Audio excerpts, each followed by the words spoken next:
2014 बरवाला कांड, संत रामपाल जी का जेल जाना हुआ।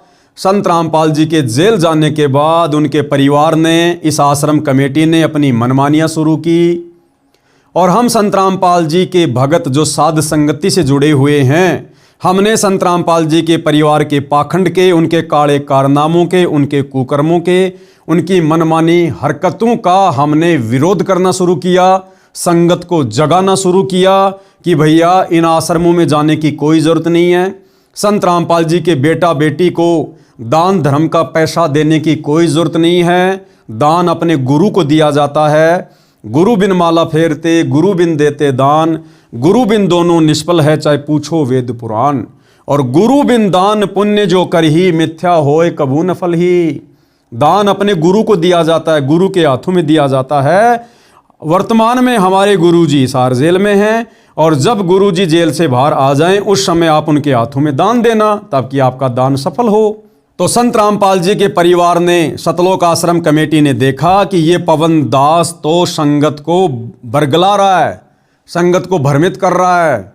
अगर सभी लोग इस प्रकार ज्ञान को आधार बनाकर घर बैठकर भक्ति करने लगे तो हमारे आश्रमों में कौन आएगा? फिर हमें दान धर्म के नाम पर पैसा कौन देगा? हमारी मौज मस्ती के साधन कहाँ से आएंगे?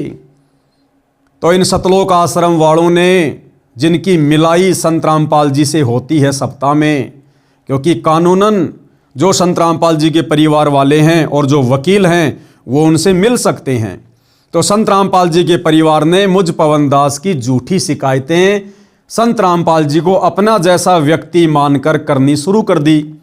अब भैया संत रामपाल जी, जिन्होंने सन 1994 से 2014 तक अपनी संगत को ज्ञान दिया, भाई गुरु शिष्य का नाता है, परीक्षा तो होगी। हम अपने बच्चे को स्कूल भेजते हैं, साल में 2 बार परीक्षा होती है। तो क्या आध्यात्मिक जीवन में संत सतगुरु 20 साल में भी भक्तों की परीक्षा नहीं लेगा क्या? तो सन 2014 बरवाला कांड के बाद से संगत की परीक्षा चल रही है। जो जैसा गुरु को मानकर व्यवहार करेगा, गुरु तो वैसा ही जवाब देगा। तो जैसा इन लोगों ने संत रामपाल जी को कहा, संत रामपाल जी ने वैसा ही जवाब इनको दे दिया कि ऐ मेरे बेटा बेटियों, अगर तुम लोगों के अनुसार वो पवन दास बाहर इस प्रकार की हरकतें कर रहा है, जैसा कि इन लोगों ने उल्टा सीधा बोला कि गुरुजी वो पवन दास संगत को ठग रहा है, वो पवन दास तो नया आश्रम खोल लिया है, वो भक्तों को नाम दीक्षा देने लग गया, वो तो खुद ही स्वयंभू गुरु बन गया। सारी ऊट पटांग बातें, झूठ इन्होंने संत रामपाल जी के सामने पेश की।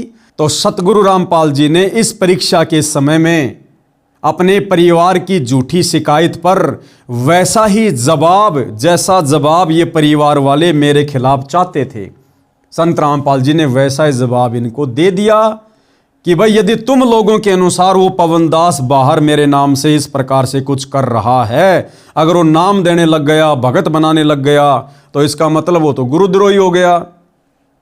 क्योंकि मेरे मार्ग में मेरे अलावा दूसरा कोई नाम दीक्षा दे नहीं सकता।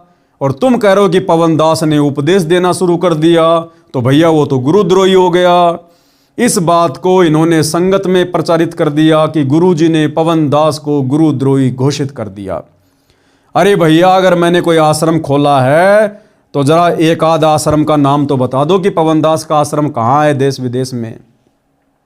अगर मैंने लोगों को नाम देना शुरू कर दिया तो मुझ पवन दास का एक आध कोई शिष्य का नाम तो बताओ, एक आध मेरे उस चेले का नाम तो बताओ जिसको मैंने नाम दीक्षा दी हो। अगर मैंने लोगों से पैसे ठगे हैं तो एक आध भगत का नाम तो बताओ। ऐसे झूठे तो चाहे तुम 50 खड़े कर दो, क्योंकि झूठों की मंडली बोले तो सतलोक आश्रम मैनेजमेंट हरियाणा, ये दुनिया के सबसे बड़े झूठे लोग हैं, सबसे बड़ी झूठ मंडली है ये। भगत का केवल ठप्पा लगा हुआ है, भगत का गुण इन लोगों के अंदर एक भी नहीं है।